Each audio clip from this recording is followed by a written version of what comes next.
ભીખ જેવા થઈ જતા અને હવે અમે સૂર્યમુખી જેવા થઈ ગયા. એ સૂર્યમુખી નહીં, પણ અત્યારે તું જવાળામુખી જેવી લાગે છે અને અમે એમાં હળગી જાય. અરે હળગવાનો વારો તો સ્ત્રીઓના ભાગે જ આવે છે. પોતાને તો બસ તરો તાજા જ રહેવું. એ માણસને ઘર હાચવવા તરો તાજા જ રહેવું પડે, સમજે? અને અમારે હું મંદ જ મરી રહેવાનું? શરીર હાલે ત્યાં લગન કામ તો અમારે કરવું પડે છે ને. તે અમે હું આખો દી ઘરમાં મજીરા વગાડીએ છીએ? એમ નહીં, તમારે તો ઘરમાં વહુ આવી જાય એટલે નિરાય, પછી બેઠા બેઠા સ્વભાવ એવો પચપચીયો થઈ જાય. આ પચપચ તમે કરો છો કે હું? તમારા જ પચપચથી હાહુ વહુના ઝઘડા ઘરમાં કરી ગયા, સમજી?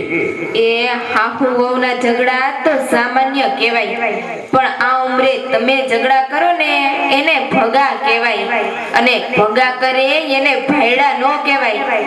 આ ઓલાને તો જોતો ખરા. જોયું પ્રિય, કંકાસથી જીવનમાં કડવાશ આવી જાય છે, પણ આપણા હૃદયમાં તો માત્ર પ્રીત જ હશે.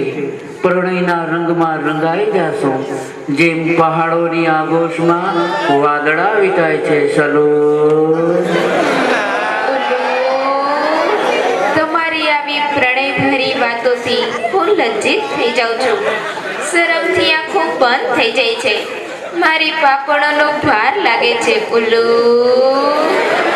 નહીં, ચલો નહીં, તારી આંખોમાં તું